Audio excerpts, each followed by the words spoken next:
Let's try a Filipino lime, also known as Calamansi. Oh, it's like orange on the inside. Okay, so this doesn't look like a regular lime because it's orange on the inside.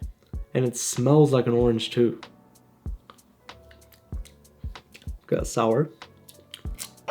Okay, that's a cool mix between a lime and an orange. That's nice. Okay, I gotta make a drink with this. Hold on. Oh, what the hell's on my foot? I just need some mint. I got me a glass with some of the mint. Squeeze some of these beautiful calamansi limes in here. A lot of seeds though, that's the downside, but it's okay. I think I'll even just leave them in there. Give me one more. It's so cool how they're orange. Vanilla sugar, pinch of salt, basil seeds, and let's smash some of the mint leaves in there and add some water.